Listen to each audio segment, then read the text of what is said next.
Mon père, la 19. Alors la 19, vous m'avez dit que c'était le chiffre de Saint-Joseph, donc je n'aurai pas moyen de vous faire parler d'autre chose que de Saint-Joseph. Ça tombe bien parce qu'il y a beaucoup de choses à dire sur Saint-Joseph. Et voilà. Bah, moi, je voulais vous dire aussi, avant que vous commenciez, que c'est un saint que je découvre depuis peu de temps, en ayant commencé sur le tard, c'est-à-dire il y a peu de temps aussi, à découvrir la Vous n'êtes pas profondeur. chrétien depuis très longtemps? Bah, peu importe, on comprend pas tout forcément du premier coup, quoi. On a beau vous dire les choses, voilà, moi je commence à découvrir, à avoir une notion, une vague idée de l'Immaculée Conception et de ce que ça implique dans ma vie. D'ailleurs, si vous prenez la prière du blogueur que j'ai mis sur mon blog Viens Christ, voilà, c'est une prière qui s'adresse à l'Immaculée. Ouais. Et il m'a fallu, on va dire, près de 50 ans pour commencer à avoir une petite idée de l'application de l'Immaculée Conception dans ma vie. Facile, oui. Et pour commencer à intégrer Saint Joseph et son immensité de saints dans ma prière, presque quotidienne. Voilà. Bon, j'essaye qu'elle soit quotidienne, ma prière. Ma prière du chapelet, j'essaye qu'elle soit quotidienne. Bon, c'est un retour aux fondamentaux, mais ça met du temps à ingurgiter tout ça. Voilà, donc... Le passage du chapelet, par exemple, de dévotion au chapelet surnaturel, théologal de contemplation. Bah ça y est, voilà, déjà je comprends plus rien. Ah ben, tu peux dire le chapelet comme on récite un mantra, ce qui est très beau sur le plan sacré, c'est purifiant, sur le plan religieux, c'est une prière à Dieu, en Dieu, pour Dieu et avec Marie. Alors, on n'a pas placé une dévotion, je vous salue Marie pleine de grâce. Bon. Mais à un moment donné, Saint Jean de la Croix, enfin l'Église, nous dit il faut passer de la prière de dévotion à la prière contemplative. Hein, c'est pour ça qu'on dit contemplation des mystères du rosaire. Contemplation des mystères, donc une manière contemplative, c'est-à-dire à travers la lumière surnaturelle de la foi qui pénètre à l'intérieur du mystère en question pour regarder ce que ce mystère, comment il se réalise divinement, pas comment il se réalise historiquement. Moi je vous dis, sur le coup, je suis dans le mantra. Quand je dis mon chapelet, non mais c'est vrai que quand je dis mon chapelet, je ne me réfère pas forcément au mystère, j'entoure ma maison, en fait, ma ferme. Non, mais votre retour au chapelet, ce que je veux dire par là, il y a un retour au chapelet, parce qu'il est toujours pareil, il y a les 7 mystères, il y a les 7 demeures du chapelet. Hein, pareil. Il y a un chapelet qui purifie, c'est première demeure, il y a un chapelet qui me rend généreux, deuxième mystère, il y a un chapelet qui me remplit d'amour, bon. Ah oui, mais on vit les grâces après coup. On Selon dit le l'état chapelet, et à force de dire le chapelet, on s'attire les grâces. C'est à chaque fois des manières différentes de célébrer, de pénétrer dans les mystères du chapelet, dans la présence vivante du cœur de Marie, quoi. Et le quatrième mystère, un chapelet qui s'arrête, comme pour ainsi dire, un chapelet qui s'arrête, un chapelet qui nous met en disponibilité, qui est beaucoup plus... Il y a un moment où le chapelet s'arrête. Hein, et puis la cinquième, alors ça va être complètement, mais en même temps, s'il reprend, on sent qu'il faut qu'il reprenne, parce qu'il faut que le chapelet dure. Et donc, ce chapelet devient vraiment contemplatif. C'est dans la cinquième demeure, ça. On dit le chapelet, mais c'est pas le chapelet qu'on dit, c'est les mystères dans lesquels on pénètre et qu'on laisse se déployer à l'intérieur de nous pour que la réalité vivante se déploie à travers nous de manière encore plus profonde et aussi d'une manière beaucoup plus, dans une charité beaucoup plus extensive, dans une extension beaucoup plus grande d'amour et de charité divine. Voilà. Donc il y a des moments où le chapelet s'arrête dans notre vie, puis il revient, mais autrement. Bon, tu vois, c'est ça. Moi ce que je constate, Oui, ça, je constate qu'à dire le chapelet comme un mantra autour de chez moi en promenant mon chien tous les jours, j'ai un circuit qui fait 6 dizaines. Et ça boucle le tour de ma maison. Et je le fais tous les jours. Mais depuis que je fais ça, comme un mantra, je vous avoue, mais tout en ayant quelques dévotions et en m'adressant à ma copine, la Sainte Thérèse de l'Enfant Jésus, parce qu'on est potes, et en ayant quelques phrases de dévotion comme « Oh Marie, conçue sans péché, priez pour nous qui avons recours à vous », et en m'adressant à chaque dizaine, à la fin de chaque dizaine, à Saint-Joseph, je commence à rentrer dans le mystère de l'Immaculée. Et je m'en aperçois. Oui, c'est ce que vous dites vous-même. Voilà. Vraiment, on commence à rentrer et à voir qu'il y a un mystère de l'Immaculée Conception. Donc ça devient contemplatif. Ce n'est plus une dévotion, donc ce n'est plus du tout un mantra. Mais sur le coup, un petit peu quand même. Un petit peu parce qu'on a des sautes. On reste toujours dans la première demeure. Il y a toujours encore d'autres choses à purifier. Ah, moi, parfois, il faut que je siffle mon chien, vous voyez. Donc, et parfois, je l'engueule, je dis pardon, excusez-moi, en plein milieu de je vous salue. Ah, crétin, mais bon. Et normal, ça. Ça arrive, bon. Donc, parlez-nous de Saint-Joseph. Voilà, il faut détendre un peu nos auditeurs, parce qu'à la 18e vidéo, il y en a beaucoup qui trouvent qu'il faudra y revenir et que ça leur prendra 40 ans. Voilà. Et ça, c'est pour Isabelle. Elle va rigoler quand elle va entendre. Ah bon, salut Isabelle. Salut Isabelle. Toutes les Isabelles. Isabelle, là. Et donc Saint-Joseph. Et sa profondeur et la manière dont vous avez déjà abordé ça dans une ou deux vidéos, la manière dont il est réellement père. Ah, Saint-Joseph, oui, c'est le 19e. Ben, écoute, c'est drôlement bien que notre 19e entretien, ce soit aujourd'hui. La solennité de Saint-Pierre et Saint-Paul, hein, on fête aujourd'hui. On parlera de l'Église tout à l'heure et de Vatican II, j'insiste. Oui, donc Pierre, oui, bien sûr. Oui. La solennité de Saint-Pierre et Saint-Paul, les deux colonnes de l'Église, quoi. C'est les deux saints qui sont à Saint-Pierre de Rome. Vous allez sur la place Saint-Pierre, vous rentrez dans la clé. Passez par le Tibre, la grande tige de la clé, vous passez dans l'avenue de la Réconciliation, vous rentrez dans la main de la clé de Saint-Pierre, c'est-à-dire la place Saint-Pierre. Et puis quand vous allez ici, là, au pied des marches qui font rentrer dans la basilique Saint-Pierre, vous avez les deux grandes statues, immenses statues, de Saint-Pierre et de Saint-Paul. Alors voilà, Saint-Pierre, il est à gauche, enfin... Quand on arrive comme ça, de face, et Saint-Paul est à droite avec son glaive. Et Saint-Pierre est là avec les clés. Alors, quand on passe, un petit peu comme aujourd'hui, quand on passe entre les deux papes, entre Saint François et Saint Benoît, on passe entre les deux. Parce que les deux papes ils s'ouvrent. Bon, on rentre. C'est gonflé ce que vous avez dit, Saint François et Saint Benoît. Ben oui, parce qu'un saint patron ne quitte jamais son baptisé jusqu'à sa mort. Hein. Bon. Donc quand tu passes... Peu importe, moi, c'est pas ça. Quand on passe entre Benoît XVI et François, le Francesco Primo, eh ben, forcément, ils sont deux. C'est pas un seul. Donc, ils sont deux. Donc, qu'est-ce qu'on fait? Ben, on passe entre les deux. C'est une invitation à aller toujours dans l'au-delà de l'unité des deux. Hein. Donc on passe entre les deux, c'est-à-dire on prend ce qu'il y a dans l'un, ce qu'il y a dans l'un et ce qu'il y a dans l'autre, et ce qu'il nous donne pour rentrer dans la grâce qui les dépasse tous les deux, mais qui vient de l'unité des deux. C'est tout. Et du coup on rentre... mystérieux tout ça. Non, par rapport à la fête d'aujourd'hui, Saint-Pierre, Saint-Paul. Ça veut dire que je ne peux plus séparer Saint-Pierre et Saint-Paul. La solennité d'aujourd'hui, je ne peux pas séparer Saint-Pierre et Saint-Paul, je ne peux pas, parce que sinon, je séparerais le corps de Jésus dans son union hypostatique déchirée et le corps mystique vivant de Jésus, de Jésus vivant et entier. Hein, c'est-à-dire l'unité de la Jérusalem spirituelle, ce qui est souffrante quand même. Jésus dit, pourquoi tu me persécutes dans mes membres là?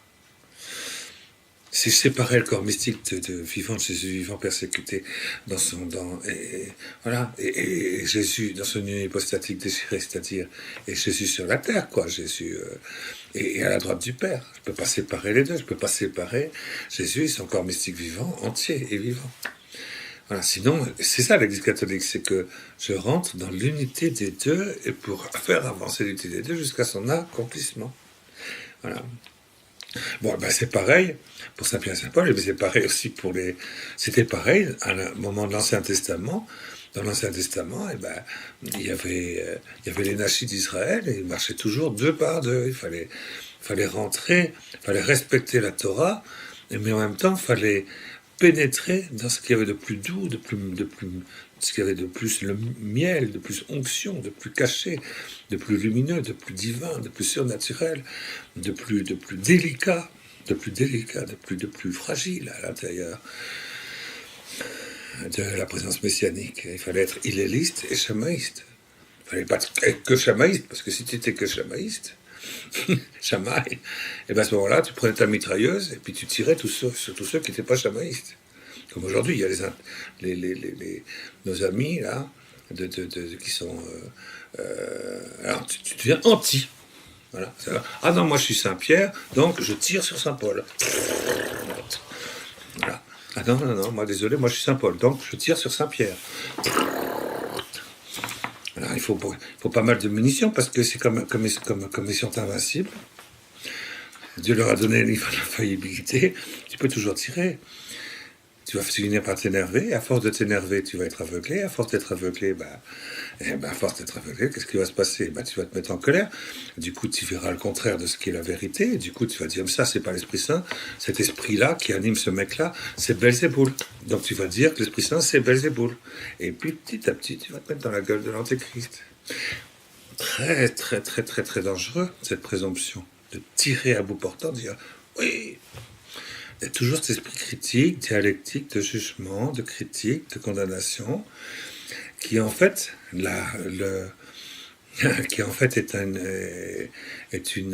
l'aveu, un aveu, c'est un aveu que tu n'es pas contemplatif, que tu n'es pas surnaturel, que tu n'es pas catholique, parce que quand tu es catholique, est-ce qu'on voit l'Immaculée Conception dire, c'est pas moi. Là, je vais me faire des amis sur mon blog. Est-ce que tu vois l'Immaculée Conception dire à Lourdes, je vous annonce qu'à partir de maintenant, le pape est hérétique? C'est impensable. On n'entend que ça. Moi, j'ai été membre, j'ai payé ma cotisation à Civitas parce que je trouvais que c'était les seuls qui bougeaient un petit peu. C'est une. Oui, ils vont la manif pour tous, ils sont bien pour ça. C'est eux qui ont été à l'origine des premières manifestations. Et eux, ils ont quand même une défense de la tradition catholique. On ne construit pas l'Église sur le cède contrat. Oui, mais je suis contre parce que. C'est un peu ce qui m'a fait quitter Civitas, c'est que quand c'est Alain Escada qui parle, il parle de la famille, il parle. Ce matin encore sur RTL, il parlait de la République et de la démocratie, en disant, et en affirmant, comme moi, d'ailleurs je l'affirme fort, je ne suis ni démocrate ni républicain, je suis du Christ. Et je déteste la République, je la vomis pour ce qu'elle est aujourd'hui, pas pour ce qu'elle... je suis d'accord pour rendre à César ce qui est à César, voilà. Et donc je ne paye plus ma cotisation parce que dans toutes leurs réunions... il n'y a pas une réunion où on ne va pas vomir sur François. Sur le pape. Voilà, sur le pape. Avant, c'était sur Jean-Paul II, après, ça a été sur Jean-Paul II. Là, Jean-Paul II, c'est diabolique. Pourquoi la preuve? Assise, regardez, il avait assise. Donc, c'est vraiment l'antichrist, c'est lui, quoi. C'est lui, c'est l'antichrist, c'est là. Alors, après, on va dire, à l'époque de Paul VI, les mêmes disaient, Paul VI, qu'est-ce qu'il fait? Il fallait voir ce qu'il disait sur Paul VI. Sur le pape Paul VI, maintenant, c'est celui qui a été... Vatican II, quand même. Et... C'est parce que Vatican II, à la base, c'est Satan, quoi. Pour eux, il n'y a rien de bon dans Vatican II. Ça a détruit tout, ça a tout détruit. Tous mes chemises étaient pour eux. Non, mais ça, on avait déjà parlé de ça. Mais ils ont une dialectique qui peut séduire. Quand tu rentres dans un esprit dialectique, tu rentres dans une spiritualité, dans une foi d'opposition. Alors, c'est pas eux les seuls qui sont rentrés dans une foi d'opposition dialectique. Les marxistes, par exemple, les catholiques qui sont devenus marxistes, communistes, on a connu ça, la théologie communiste, catholique. On a connu ça, ça a quand même complètement infesté, je dis bien infesté, pendant 30 ans environ. Là, on voit beaucoup l'inverse, des marxistes qui redeviennent catholiques. Il y a l'écrivain qui est mort. C'était des catholiques qui sont devenus, qui ont embrassé complètement l'idéologie marxiste, c'est-à-dire une idéologie matérialiste, dialectique, athée. Ouais. Il l'a embrassé complètement, mais il dit je reste catholique. Hein. Donc si mon âme embrasse une idéologie athée, dialectique, marxiste, matérialiste, ils sont rentrés forcément dans un système à l'intérieur de l'Église catholique d'opposition, enfin de condamnation. Et ça a donné tous les excès, ça a donné de la théologie de libération. Je me rappelle, moi, lorsque j'étais en Afrique, en 1971, 12, 13, je ne me rappelle plus, et qu'il y avait ces millions d'enfants qui mouraient de faim. Moi, je suis arrivé sur ces terres sablonneuses, là, il y avait des montagnes de 30 mètres de hauteur d'ossements de gens qui étaient morts. 30 mètres de hauteur. Et tu allais là, il fallait faire quelque chose. Alors moi, je me rappelle que j'ai été voir le pauvre missionnaire qui était là. Pas un seul chrétien dans tout ce pays. Enfin, peut-être il y en avait 300 à 800 kilomètres de là, au fond de l'autre côté de la frontière du pays. Il était tous les là, le père Héria, je me rappelle. Moi, je me suis mis avec lui. Moi, j'avais la messe et j'étais content. Et on a commencé à essayer d'aider les gens à ne pas mourir de faim. On a réclamé quoi? Pas grand-chose. On y a mis tout notre cœur. On y a essayé de faire venir tous ceux qui pouvaient nous y aider. On a quand même sauvé, en l'espace de 2 ans, on a sauvé, c'était des musulmans, hein, tous ces victimes. On a sauvé 200 000 musulmans de la mort. 200 000. On n'était que deux. Moi j'avais 20 ans. Et pendant ce temps-là, j'avais des copains qui étaient marxistes, catholiques, de la théologie de la Bible. Marxistes disaient non, on ne doit pas donner comme ça, parce que c'est du paternalisme. Enfin, ce n'est pas catholique, on ne les construit pas, on ne les aide pas à rentrer dans un climat de lutte pour faire de la plus-value, etc. Et donc, il ne faut pas faire ça. Et donc, tout l'argent qu'ils recevaient, parce que tout le monde savait qu'il y avait la famine, tout l'argent qu'ils recevaient, ils servaient à partir au Nicaragua. Ils ont payé des millions de dollars pour armer au Nicaragua la lutte marxiste, communiste. Et voilà. Et puis, on a subi ça. Ça, c'est une manière dialectique d'assimiler la foi catholique et de donner toutes les énergies de la foi catholique à un combat qui est dialectique. Mais du coup, on ne voit plus que ça, et du coup, on ne voit plus Dieu, on ne voit plus le Dieu vivant, on ne voit plus le Dieu vivant, on ne voit plus Jésus. À l'intérieur de Jésus, le Dieu vivant, on ne voit plus du tout le ciel. On va dire, qu'est-ce que c'est que ça? Ça, c'est pas juste. Et bien, de la même manière... On n'a pas le droit d'être troublé par, par des vidéos du pape François qui médite, alors, de l'autre côté, par des discours un peu mondialistes. Ok, de l'autre côté, on voit d'autres formes de dialectique que celle-là qui s'est avérée grossière quand même, parce qu'elle a fait quand même des centaines de millions finalement de martyrs, d'innocents, en Sibérie et compagnie. Bon. Donc maintenant qu'on sait, on fait attention, on essaie d'être plus subtil, quoi, hein, quand on est républicain. Hein, bon. C'est un peu plus subtil, un petit peu plus maçonnico, planqué, hein, d'accord, bon. Anonyme pseudo, bon. Bon, mais il y a d'autres formes. Dès que c'est dialectique, alors il y a une forme humaine, terrestre, dialectique, finalement, matérialiste, de vivre sa foi, et qui fait qu'on regarde aussi par le dessous, par ce dessous dialectique, et on se rentre en confrontation avec l'autre partie qui n'est pas du tout comme nous.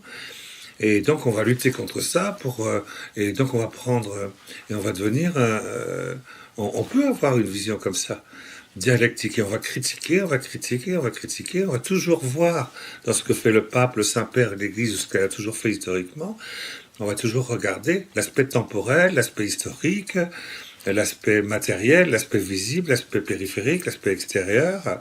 Et voilà, extérieurement, et puis on va dire non, et on va se replier, et on va critiquer tous ceux qui veulent faire grandir le blé, ceux qui veulent faire grandir la tige, ceux qui veulent faire grandir l'arbre, ceux qui veulent faire grandir Parce que quand même, à un moment donné, il va falloir quand même qu'il y ait un bouton qui se mette sur la tige, quand même. Il va falloir quand même que la fleur s'ouvre au soleil. Et quand même, il va falloir quand même qu'elle exhale son parfum. Non, il faut rester à la tige.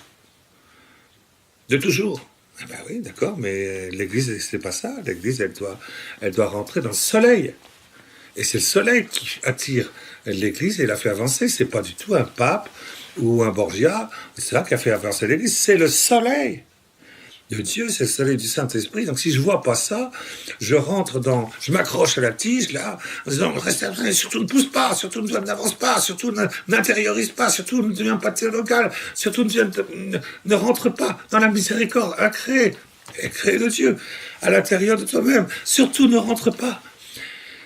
Oui, mais pourtant, bon, et du coup, je vais avoir une vision dialectique des choses. Il faut faire attention à ça. Parce que ça, voilà, donc ça, c'est quand même une tentation. Hein, c'est une tentation, c'est une très grosse tentation pour les paresseux, en fait.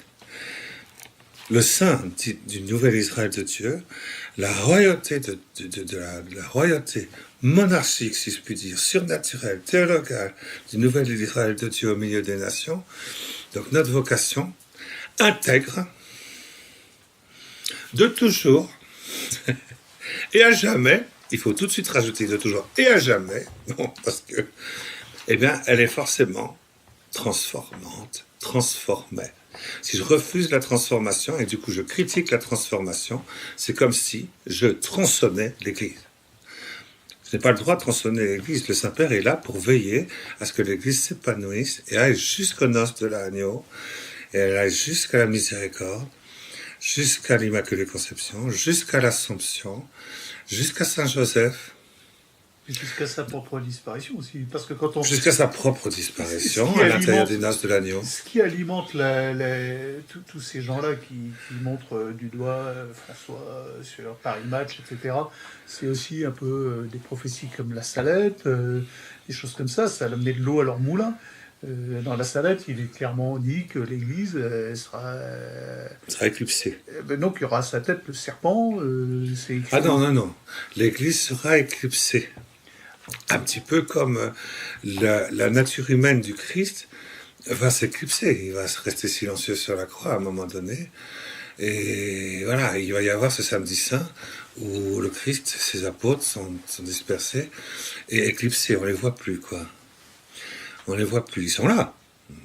Ils sont là, puisque c'est à ce moment-là que le feu incréé sort du tombeau du Christ et embrasse le cœur immaculé de Marie, elle lui-même complètement transverbérée. 19 heures après la mort du Christ. C'est à ce moment-là que le feu incréé sort. L'holocauste brûlant qui brûle la transverbération de Marie. On dirait, bon, ça c'est quand même très très important.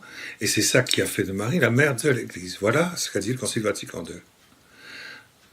Le Concile Vatican II, c'est énorme. C'est au moment où l'Église est éclipsée, est en train de s'éclipser, elle donne la fécondité de Jésus crucifié et de Marie qui fait disparaître sa transverbération elle-même dans l'au-delà de l'unité des deux à l'intérieur de l'obombration du Père pour que la supervenue du Saint-Esprit fasse de sa maternité une maternité sur le corps, l'âme, l'esprit et la grâce sanctifiante de tous les êtres humains jusqu'à la fin du monde. Et ça, c'est ce qu'a proclamé le Concile Vatican II, quand même. Et du coup, comme le Concile Vatican II l'a proclamé, du coup, on pouvait sortir les constitutions dogmatiques de Lumen Gentium et la constitution dogmatique Dei Verbum. Et c'est la première fois que, du coup, l'Église a pu, dans un concile, donner une constitution dogmatique entière, totale, synthétique.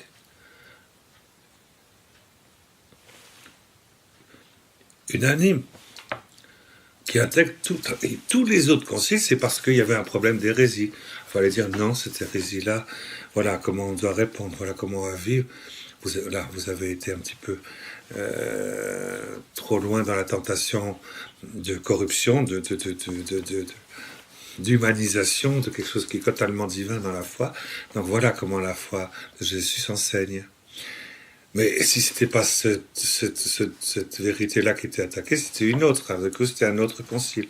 Jamais un concile n'a donné tout l'ensemble de la constitution dogmatique de l'Église. Et c'est pour ça que c'est en même temps que Marie est proclamée mère de l'Église. D'accord ? Donc le Concile Vatican II, c'est la fleur des fleurs. Les gens vont me dire, oui, bon... Non, mais j'assiste à votre messe en venant le matin. Je vois bien que vous avez un petit côté Monseigneur Lefebvre aussi, parce que vous aimez Vatican II, ça se sent, vous l'expliquez, vous connaissez par cœur tout ce qui en est sorti, mais à la lumière de la tradition, vous dites quand même une partie de la messe en latin, à l'Assemblée, enfin... Comme l'a demandé Benoît XVI. Vous continuez Benoît XVI a dit, c'est face à l'Orient. Voilà. C'est un peu le problème aujourd'hui, Vatican II. Alors, Vatican II n'est pas écouté, n'est pas obéi. Vatican II est repoussé par les uns, les marxistes, et par les autres. Hein. Donc je ne mettrai pas d'étiquette dessus pour pas que ça les énerve. Non mais ça, de toute façon, depuis qu'on a allumé cette caméra, ils sont énervés, hein, depuis le Méchaume, depuis le début, hein, depuis la 1. Voilà. Il faut que... Voilà. Faut le dire, hein, moi je suis aux premières loges, donc...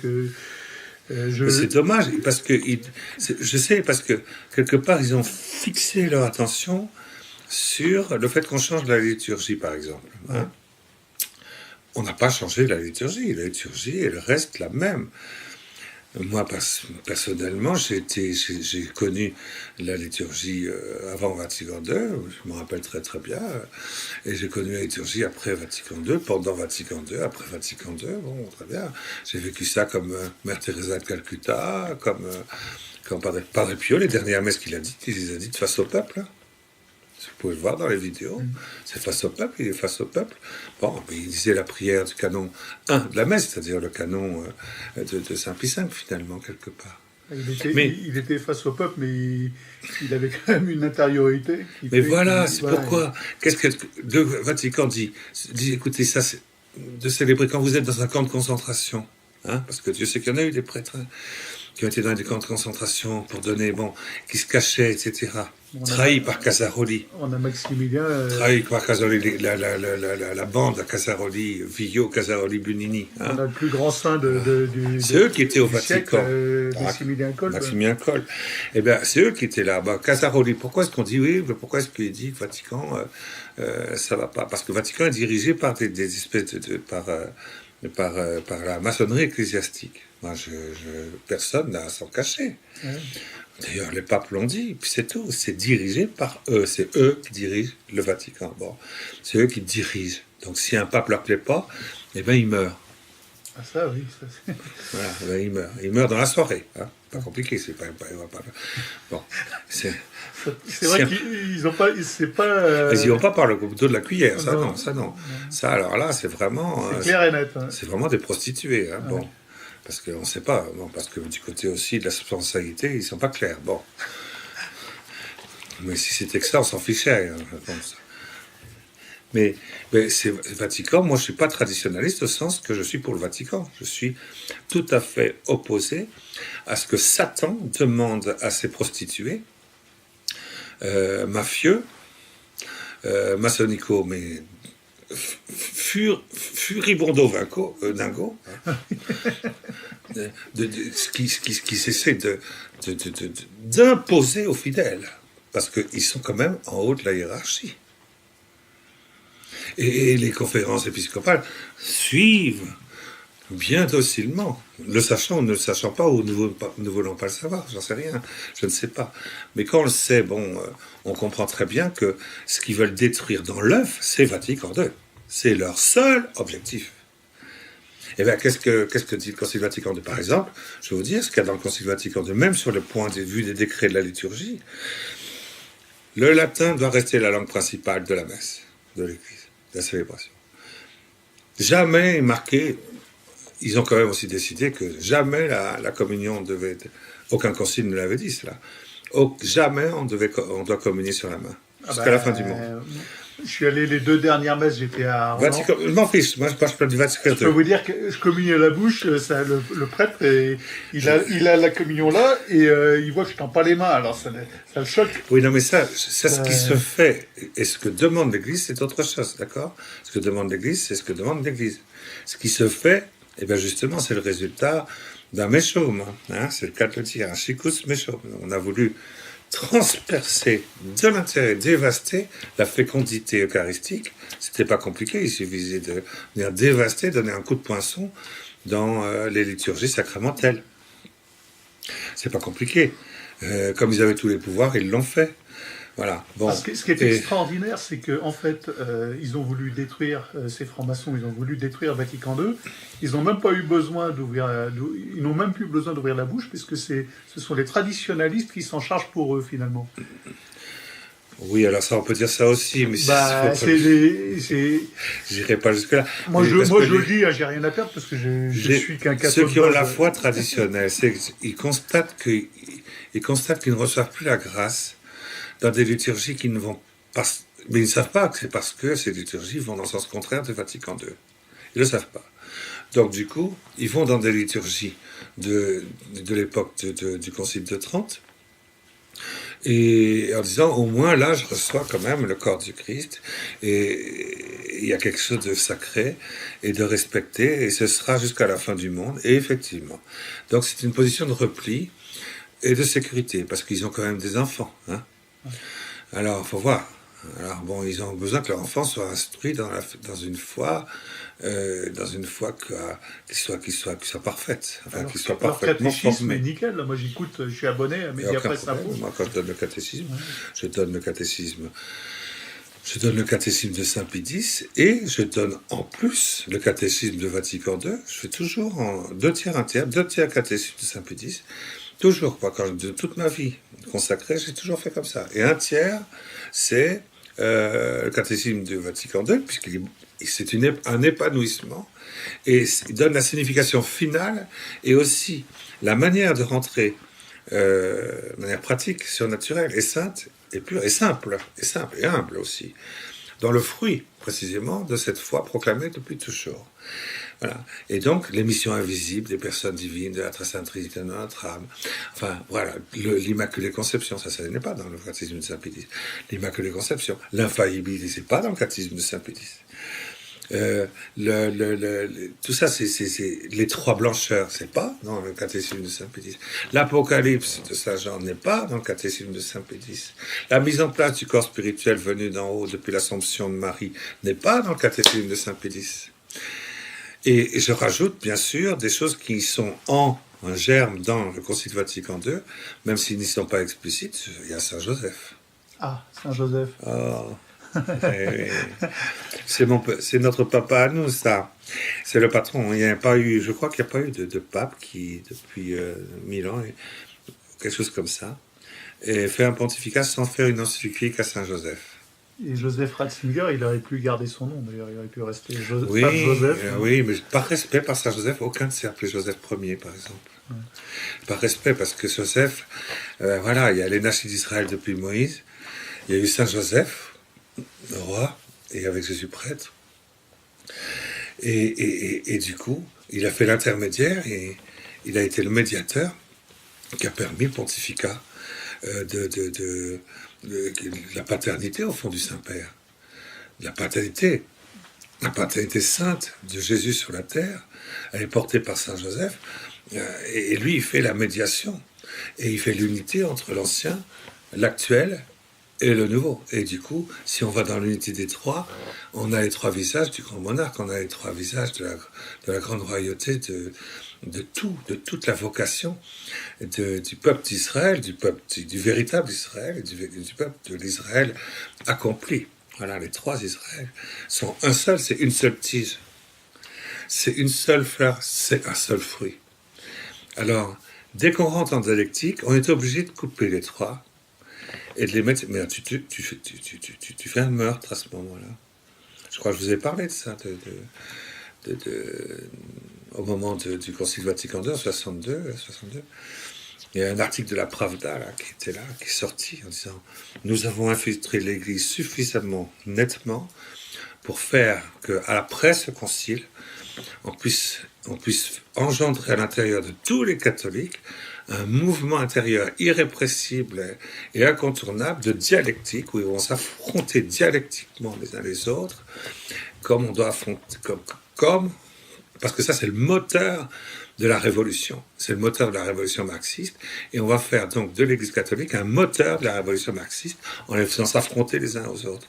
Donc moi je me mets à la place d'un traditionnaliste, quoi. Si je prends la mesure de ce que je fais quand j'ai des critiques comme ça, haineuses, mais terriblement haineuses souvent, hein, de jugement, et que j'ai un comportement dialectique, quoi. Marx, finalement, eh bien, il faut que je comprenne que là, j'ai un comportement qui obéit à la Pravda. Ouais. Eh bien, il faut faire très attention. Il faut au moins, en tout cas, sentir qu'il faut beaucoup d'amour, beaucoup de paix, beaucoup de joie, beaucoup de patience. C'est clair. Mais dans mon blog, par exemple, je ne sais pas si vous avez vu la première page, à la fin, je dis que je n'entrerai en aucun cas dans une dialectique de confrontation moderniste traditionnaliste, en aucun cas, parce que je ne sais pas pourquoi, moi, parce que je ressens les choses, mais je ne suis pas assez pointu pour expliquer pourquoi, mais je sens que dans cette dialectique-là, il y a une perte colossale d'énergie. Colossale d'énergie spirituelle. À cause de ça, on a perdu beaucoup de temps depuis 1965. Donc, on a perdu un temps fou. Regardez, hein, ça fait quand même presque 50 ans, quoi. Et quand je dis presque, ça fait tout à fait 50 ans. Ça fait 50 ans qu'on n'est pas encore rentré dans l'application et l'obéissance au Saint-Esprit dans l'ensemble des conciles, en une seule chair, quoi. Eh bien, c'est dommage. C'est à cause de cette... on est tombé dans la trappe marxiste de la dialectique d'opposition. C'est clair. Eh bien, il faut avoir Épître aux Galates, chapitre 5, verset 25, 5 x 5, 5, 5, 5, beaucoup d'amour, beaucoup de joie, beaucoup de paix, beaucoup de bonté, beaucoup de patience, beaucoup de persévérance, beaucoup de bienveillance. Bonté, je crois que je l'ai dit. Je ne me rappelle plus. Oui. Et du coup, beaucoup de fidélité, c'est-à-dire de vie surnaturelle, théologale, divine, contemplative, infaillible, dans la foi. Et du coup, on obtient la maîtrise de soi. Voilà les 8 signes, quand je parle à propos du Saint-Père, que je suis catholique.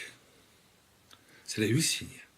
S'il n'y a pas cette maîtrise de soi, qu'on sent l'irascible, qu'on sent, j'allais dire, l'innivocité, qu'on sent l'esprit de parti, qu'on sent pas la bienveillance, qu'on sent l'accusation, qu'on sent la condamnation, qu'on sent... Et donc je fais l'aveu que je ne suis plus catholique, puisque je ne suis plus catholique, je ne le suis plus, puisque j'ai plus la grâce d'être porté par le Saint-Esprit. Donc il faut toujours que j'ai... La moindre critique fait que ça y est, je sais que je suis en état de péché mortel.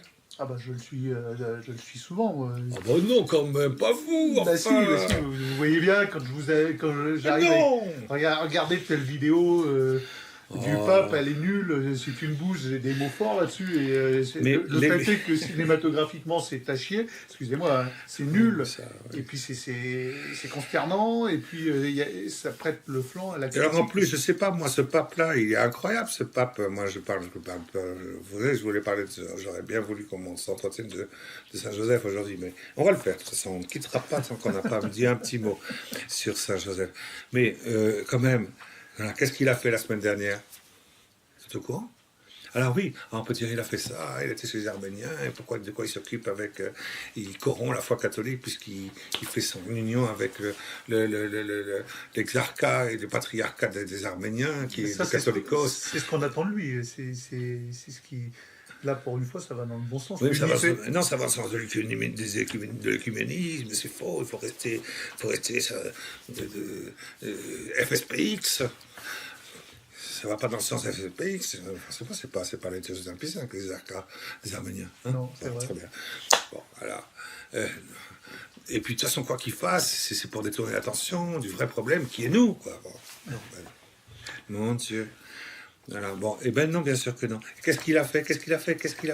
À chaque fois qu'il dit quelque chose, il y a on peut aller sur Internet en disant, voilà, il y a des flashs à chaque fois de 2 minutes sur le pape. Tout ce qu'il a fait aujourd'hui, 2 minutes ici, il a fait ça, il a dit ça, il a dit ça. Moi, je regarde, je suis ébloui d'admiration.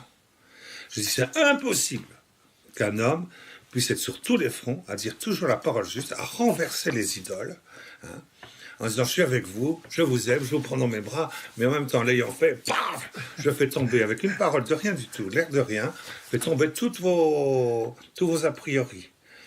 Et sur tous les fronts, et à chaque fois, avec une ruse, avec une habileté, avec une délicatesse, avec un amour, avec une paix, avec une joie, une allégresse, une bienveillance, une bonté, une patience. Et puis, bon, une fidélité, hein. Fidélité, parce qu'il est très très fidèle, et avec un parfum, et avec quelque chose avec quelque chose qui fait que ça y est, on voit que... Bon. Et bien, qu'est-ce qu'il a encore fait? Même pour... et il a dit à ceux, bon, vous êtes... même à ses pires ennemis, qui disent, vous êtes le Satan, vous êtes l'Antichrist. Qu'est-ce qu'il leur a dit? Il a dit, ben voilà, c'est l'année de la miséricorde. Alors, eh bien, quand vous donnerez l'absolution, ben, elle sera valide. Enfin, c'est comme si c'est moi qui donnais l'absolution. Je vous demande de donner l'absolution à vos fidèles. Ce qu'avait strictement interdit le pape Jean-Paul II. Hein. Les excommuniés. Moi, je vous dis, vous donnez l'absolution. Vous célébrez l'Eucharistie, la Sainte Liturgie. Ils se disent, mais est-ce qu'on peut donner aussi sacrement des malades? Évidemment, vous donnez sacrement des malades. Il a même rajouté, mais vous pouvez ordonner aussi des prêtres. Hein. Il dit, même si vous êtes dans un état de haine, d'aveuglement, d'obstination vis-à-vis de ce déploiement vers la Jérusalem spirituelle de Jésus venant sur les nuées du ciel et de la part aussi vers quoi nous nous tournons, quoi. Depuis que Pie XII nous a demandé de le faire, parce que le Vatican II, ça vient de Pie XII, hein, ça vient de personne d'autre. Hein. Comme intention. Bon, et voilà, et moi, Pie XII, c'est mon pape, c'est lui qui m'a béni quand j'étais dans le ventre de ma mère, je me rappelle encore. J'étais pas né, j'étais avec mon frère, parce qu'on était jumeaux. Je me rappelle encore. Hein. Bon, et je rigole pas avec ça. Pie XII, on ne touche pas Pie XII, ok? Pas touche à mon pape. Pas touche à mon pape. Voilà, pape Pie XII, c'est le 12e. C'est le 12e dans l'ordre de la piété mariale. Il a prononcé le dogme de l'Assomption de Marie, quand même. Voilà. Tout de même, bon, donc c'est le pape de la mise en place du corps spirituel venu d'en haut. On peut quand même pas le nier, ça. Bon, il faut donc un concile pour l'expliquer. Et il faut Saint-Hildegarde pour venir le proclamer. Et donc il faut qu'il y ait, bien sûr, il faut qu'il y ait le pape Benoît XVI, et il faut qu'il y ait le pape François pour venir enlever tous les obstacles, renverser toutes les idoles. Lui, il rentre dans le temple de Dieu, allez, il renverse tout. Dans les autres temples, pareil. Hein. Il rentre dans le temple d'Europa, c'est une déesse Europa. Et il t'en balance. Il se retrouve tellement par terre que du coup, c'est le Brexit. Non, mais les gens ne comprennent pas la relation. Et non, mais c'est vrai. Et qu'est-ce qu'il leur dit maintenant? Vous voulez, moi, allez, donnez des prêtres. Les ordinations. C'est moi qui les bénis. C'est moi qui les ordonne, les prêtres, quand vous les ordonnerez. Voilà ce qu'il leur a dit. Il leur a laissé tout. Mais aucun pape, dans toute l'histoire de l'Église, n'aurait autorisé un évêque à ordonner des prêtres ou un autre évêque s'il savait que cet évêque-là était dans l'état de fureur, de dénégation, d'apostasie, on peut dire, de ce que l'Esprit Saint fait à l'intérieur de l'Église pour l'amener jusqu'à l'accomplissement des temps. Ah, mais Monseigneur Follet, il a quand même tendu la main au Vatican un petit peu. Ça a créé une session dans la... Non, mais le pape, il s'en fiche de ça. Il dit, c'est pas le problème. Il dit, c'est pas ça le problème. Donnez des prêtres, donnez l'absolution, donnez... Ce qui compte, c'est le fruit qui doit en sortir. Donc, c'est pas un problème pour moi. Ce ne doit pas être un problème pour vous. Voilà le message qu'il a rapporté cette semaine. Le pape est contre nous. Le pape n'est pas contre qui que ce soit. Le pape et c'est Jésus est miséricordieux. Jésus est vivant. Jésus est vivant infailliblement. Il est rédempteur. Il n'est pas venu pour juger le monde, il est venu pour enlever le malin, pour laisser la route libre vers l'accomplissement de l'humanité à l'intérieur de sa vocation ultime en plénitude, reçue de paix, de grâce et de sainteté. Et voilà, et il en est l'image, tout à fait.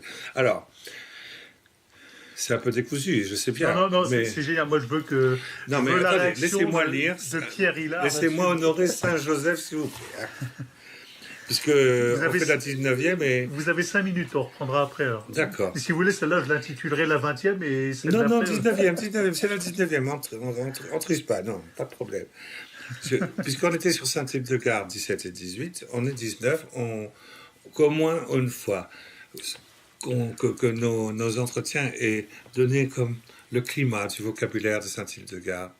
Et puisque c'est Saint-Joseph, voilà, je prends un passage là que je suis tombé dessus hier, à un moment ça tombait très bien. Et donc j'ai mis un cocher à la page, là. C'est dans le Scivias, livre 3e. Livre 3e, Scivias, il y a 9 ou 10 visions. Et ces 9 ou 10 visions sont commentées par Saint-Hildegarde, par Jésus à Saint-Hildegarde. Et c'est la troisième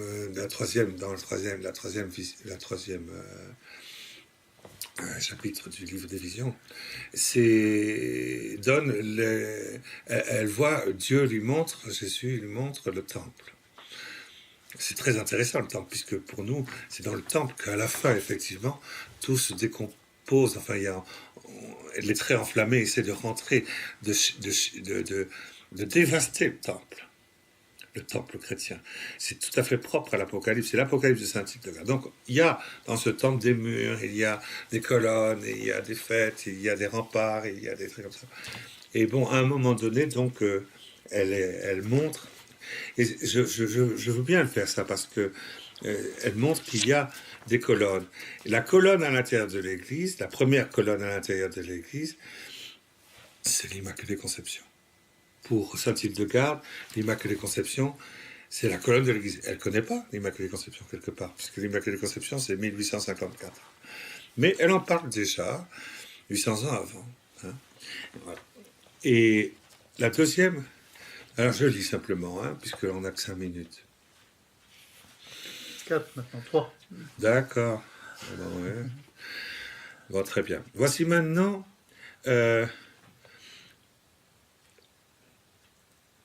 Dans cette colonne, depuis le haut jusqu'en bas, il y avait une échelle où toutes les qualités de Dieu descendaient et montaient chargées de pierres, allant à leur ouvrage avec un zèle qui montrait l'intention de le parfaire, de le transformer.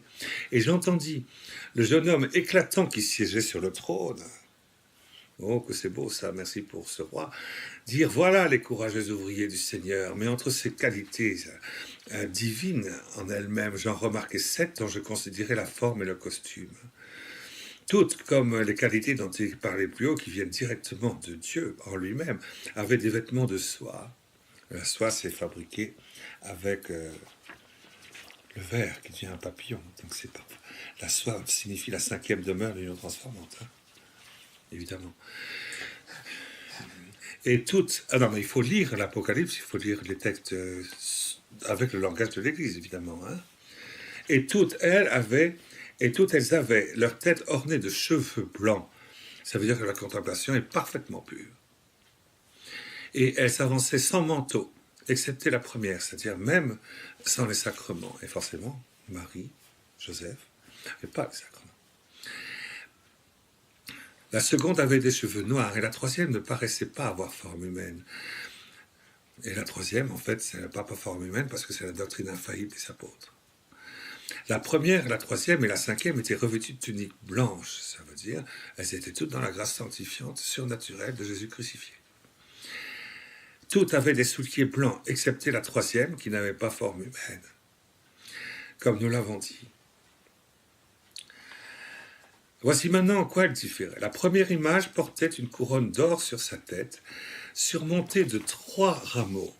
Alors ça, il s'agit de la Sainte Vierge, qui porte dans sa tête la contemplation du Père, la contemplation du Fils, ce que le Père contemple, ce que le Fils est comme contemplation, ce que le Saint-Esprit contemple en étant lumière lui-même à titre hypostatique et brillant de toutes sortes de pierreries et de perles fines.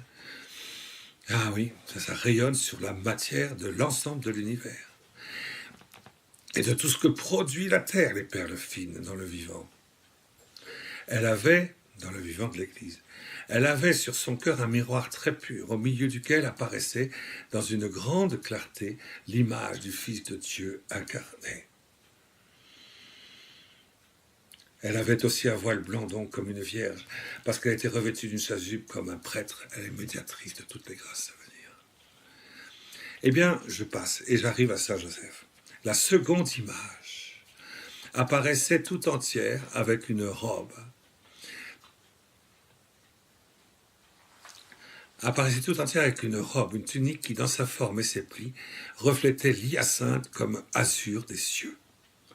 C'est extraordinaire ça, parce que Sainte Hildegarde avoue qu'à l'âge de 5 ans, elle a été emportée au 5e ciel, et Dieu lui a fait montrer l'Apocalypse. Elle a compris, elle a lu l'Apocalypse au ciel. Elle a compris tout ce qui était révélé dans l'Apocalypse de l'intérieur de Dieu, à l'âge de 5 ans, en 1235 ou 1240. Et c'est à partir de là qu'ensuite, elle va avoir des visions. C'est à partir de l'Apocalypse. Or, le hyacinthe, c'est Saint Joseph, tout le monde le sait dans l'Apocalypse. Qui, dans sa forme et ses plis, reflétait l'hyacinthe comme l'azur des cieux. L'azur des cieux parce que c'est l'emblème de son innocence, évidemment. La profondeur de son innocence va jusqu'au plus haut sommet du monde angélique et Enoch. Il dépasse Enoch, ça veut dire, en langage clair. Et sur cette robe était adaptée. Je fais exprès de lire Sainte Hildegarde pour que les gens comprennent qu'il faut le lire avec le langage et les mots de l'Église et la signification que l'Église lui a donnée. Donc les ignorants, les paresseux, Sainte Hildegarde, c'est pas pour eux. Et sur cette robe était adaptée d'une manière ineffable 2 ceintures admirablement ornées d'or et de pierreries. Il a été confié à Saint Joseph l'innocence même et Marie la Vierge des Vierges. C'est ça qui fait la ceinture. La ceinture, c'est la chasteté. Mais une chasteté divine. Un ajustement à la chasteté divine. Du Saint-Esprit en l'Immaculée Conception et du Verbe de Dieu l'épousait en Jésus. Et cette virginité céleste et divine à l'intérieur d'eux dont Joseph a eu la charge. En sorte que ces 2 ceintures descendaient de l'une et de l'autre épaule de cette image, en avant et en arrière jusqu'aux pieds. Et elle dit, et alors c'est Saint Joseph qui parle, j'étais poussé dans le ciel à m'irriter contre Lucifer, se mordant lui-même dans sa haine et dans son orgueil. Mais non, oh non, l'humilité n'a pu tolérer son insolence. C'est pourquoi il a été entraîné dans une affreuse ruine. Et après la création de l'homme, oh, quelle illustre semence! Quel précieux germe le Fils de Dieu, par amour pour l'homme, s'est rendu semblable à lui vers la fin des temps. Et parce que Lucifer a voulu essayer de déchirer ma tunique, la tunique de mon innocence, il a essayé, le démon s'est approché de lui à sa conception. Il y a eu la propagation du Père Genel, il a été touché, il a essayé, il a été touché. Eh oui, tandis que l'Immaculée Conception, non, hein. Et parce que Lucifer a voulu essayer de déchirer ma tunique et l'intégrité de mon vêtement, en me touchant moi, il allait toucher l'intégrité du vêtement de l'innocence divine, de l'Immaculée Conception, et de l'épouser dans la sponsalité incrée de Dieu, dans la chair du Fils de l'homme. Et parce que Lucifer donc a voulu déchirer ma tunique et l'intégrité de mon vêtement, je suis devenue toute éclatante de lumière devant les hommes et devant Dieu. Or maintenant, je suis devenue l'image éclatante, toute éclatante de lumière devant les hommes et devant Dieu. Or maintenant, les aveugles, les morts, les impudiques et les courtisanes traitent l'infâme ma conduite en apparence incertaine. Ah ben Joseph, il a Saint Joseph, il a dit à Marie, elle est enceinte, qu'est-ce qu'elle a fait avec quelqu'un d'autre que moi? Voilà comment les chamaïstes regardent. Voilà comment les chamaïstes, c'était les intégristes de l'époque. Les sadducéens, quoi. Alors vous avez la franc-maçonnerie d'un côté, les chamaïstes c'était des francs-maçons, il y avait les hérodiens, les francs-maçons, il y avait les chamaïstes, les sadducéens c'était des francs-maçons. Ils étaient en loge, hein. Et c'était dialectique, hein. Et il était critique, hein. Et puis il fallait qu'ils se fassent respecter, qu'ils fassent tous respecter. Ben oui. Donc finalement, on a fait croire que Saint Joseph était chamaïste. Quand même. Or, maintenant, les aveugles, les morts, les impudiques et les courtisanes traitent d'infâme ma conduite en apparence incertaine. Mais il est aussi impossible que la boue puisse atteindre le ciel. Ouais, j'aime bien cette formule qu'on disait « La bave des crapauds n'atteint pas l'aile, la pureté ailée du regard de la colombe vers le ciel lorsqu'on plein vol. » La bave du crapaud, ben là il dit la même chose, Saint Joseph. Voilà tout ce qu'on dit sur moi. Voilà, lui c'est bien pour la paille dans la crèche et pour le caca de l'âne et du bœuf, mais il ne peut pas faire plus parce qu'il est comme nous dans le péché originel, il est entouré de la boue, il ne peut pas la comprendre et donc il est écarté de tout ça. Mais quand même il rend service. Mais il est aussi impossible que la boue puisse atteindre le ciel, que cette honte puisse attaquer ma volonté. Je me ferai donc des ailes avec les autres vertus, pour rejeter sur Lucifer ces vaines paroles qu'il a semées sur le monde. Oh vertu, qu'est devenu Lucifer? Lucifer, mais l'enfer est son séjour. Levons-nous donc toutes les images qui sont inscrites sur cette échelle. Levons-nous donc toutes en nous rapprochant de la lumière véritable et construisons de grandes fortes tours dans les provinces. Afin que lorsque le dernier jour venant, nous remportions beaucoup de fruits, autant pour l'âme que pour le corps. Saint Joseph n'interviendra que lorsque, par toute la terre, dans toutes les provinces, il pourra être manifesté avec le pouvoir des clés de la Sainte Église, comme étant le principe de l'Immaculée Conception dans l'âme de tous les hommes, et le principe de l'Immaculée Conception dans le corps de tous les hommes, mis en place du corps spirituel minéraux. Tant qu'on n'est pas arrivé là, on ne peut pas parler de Saint Joseph de manière expressive dans un dogme. Et le premier qui va en parler, c'est non, le pape François, Vatican II pour commencer, a mis pour la première fois Saint Joseph dans le canon de la messe. Ouais. Alors que vous dites la messe Saint-Pie V, si vous mettez Saint Joseph dans le canon de la messe, vous êtes excommunié. Oh. C'est anathème à celui qui rajoute Saint Joseph dans le canon de la messe. Anathème. C'est écrit noir sur blanc.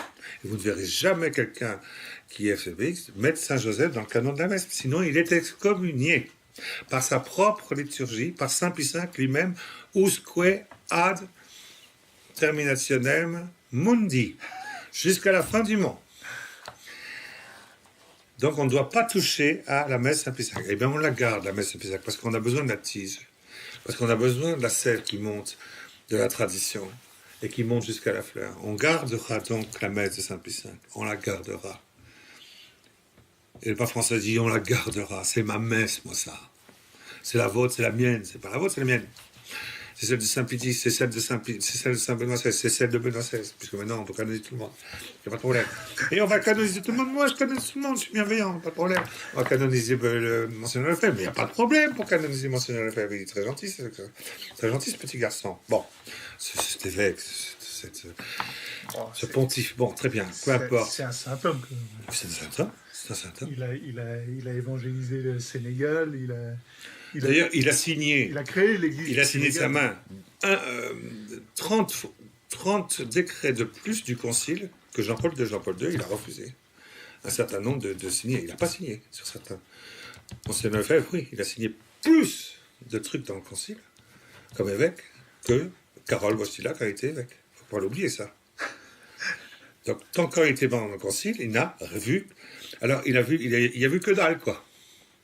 Pendant le concile, il a vu que dalle. Pas du tout, c'était quelqu'un qui était parfaitement éclairé, il savait que tout ce qui est dans le concile est parfaitement conforme, il a signé.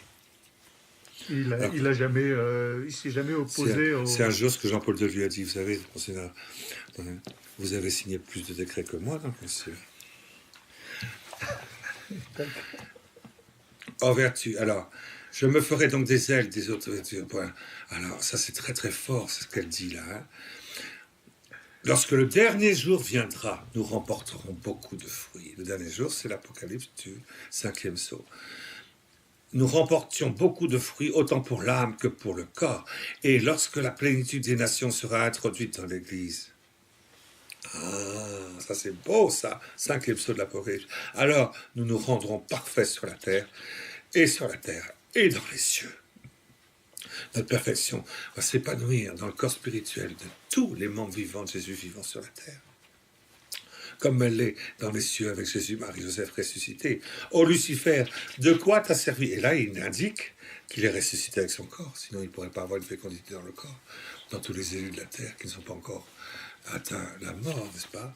Bon, ô Lucifer, de quoi t'as servi ta soutelle? Ça, c'est la réponse à Lucifer. C'est Saint Joseph. Principe de l'Immaculée Conception et de la sainteté dans le corps spirituel venu des cieux jusque dans le corps ouvert de tous les côtés par le 5e sceau de l'Apocalypse. Oh Lucifer, de quoi t'a servi ta soudaine audace? À peine avais-tu reçu de Dieu ta première splendeur que tu as cherché dans ta folie, dans ta fureur à me fouler aux pieds, à me chasser du ciel. Mais tu as été précipité dans l'abîme. Et moi, comme image, sur cette échelle, je suis resté dans le ciel pour atteindre et descendre ensuite sur la terre avec le Fils de Dieu incarné. Ça, c'est trop fort, ça. Par moi, s'est formée une multitude de fidèles armés pour la justice et les bonnes institutions que tu aurais bien voulu leur enlever si tu en avais eu la puissance. Ô humilité qui relève jusqu'aux astres ceux qui sont foulés, écrasés à terre. Ô humilité, ô glorieuse reine de toutes les vertus, qu'il est fort, qui est invincible pour tous les partisans. Et en tout lieu, ton secours. Non, celui qui te chérit dans un cœur pur ne fait point de chute. Et je suis avec toi pour ceux que je protège, une défense très avantageuse et la plus désirable, car étant doué d'une délicatesse et d'une finesse extrême, je parviens à trouver les passages les plus étroits de ceux qui me recherchent et à les traverser avec adresse. Le rôle de Saint Joseph dans sa paternité glorieuse pour nous pénétrer et venir nous engendrer dans la Sainte Famille, c'est trop fort. Je vis ainsi la troisième image dans ce même costume qui surpassait en hauteur comme en étendue toutes les autres vertus. Elle n'avait aucune forme humaine. C'était le Verbe de Dieu proclamé dans tous les évangiles et dans la doctrine. Voilà, c'est lui qui engendre. Quelque part, il est le Père de l'Église. Il faut savoir lire Saint-Hildegarde. Je fais exprès de lire des passages. Il faudrait lire quelques passages pour faire comprendre. Montrez la couverture du livre. Oh, ben ça, il faut prendre ça, c'est dans Kivias. Hein. Mais ça, c'est un livre qui est pas mal, qui est aux éditions Hachette, les révélations de Saint-Hildegarde de Kivias. Mais il faut lire, c'est par Pierre Lachaise, Pierre Lachaise, qui en fait une présentation, c'est des passages, c'est des extraits. Et Saint-Hildegarde se lit. Et puis on va se rendre compte au bout d'un certain temps que, mais j'ai pas compris un centième de ce qui a été dit dans l'Apocalypse de Saint-Hildegarde, un peu comme la première fois qu'on lit l'Apocalypse de Saint-Jean. Et voir la 10e. Alors je le relis, puis je lis l'Apocalypse de Saint-Jean, puis je relis. Et puis, surtout si je connais bien les manières dont... Il n'y a que Pierre Jovanovic qui a tout compris à l'Apocalypse, qui nous explique. Bon, eh bien très bien. Je l'aime beaucoup, et avec beaucoup de bienveillance aussi, et de patience. Je rigole. Bon, d'accord. Alors, très bien. Mais voilà, donc Saint Joseph, c'est quand même quelque chose qui va être manifesté, comme il le dit lui-même, à la fin des temps. Parce que dans son origine, le diable a essayé d'atteindre et de dévaster sa tunique, de dévaster son manteau, c'est-à-dire son sacrement. Parce qu'aussitôt qu'il y a le péché originel, aussitôt il a pris le sacrement de la rédemption du Seigneur. Aussitôt, il a pris le nard comme sacrement. C'est qu'il donne à son manteau cet aspect d'ailleurs de d'hyacinthe, hein, comme on le voit dans le livre de l'Apocalypse de Saint Jean. Et du coup, son manteau n'a pas été atteint, c'est-à-dire il a été immédiatement revêtu du sacrement et donc du fruit de tous les sacrements, parce que c'est librement, il s'est tourné librement dans le sens de la réparation, de la rédemption, de la paternité de Dieu, en voyant en lui le manteau, comme Élie a donné son manteau à Élisée le prophète, et pour qu'il soit revêtu de la rédemption, de l'union hypostatique déchirée de Jésus. Et c'était lucide, c'est Saint Joseph, 9 mois avant sa naissance. Lucide, libre, rempli, avec un amour qui n'a cessé de grandir. C'est comme ça qu'il a pu, du coup, recevoir dans l'unité sponsale avec Marie de quoi faire en sorte que l'Immaculée Conception puisse être donnée comme colonne principale de l'Église.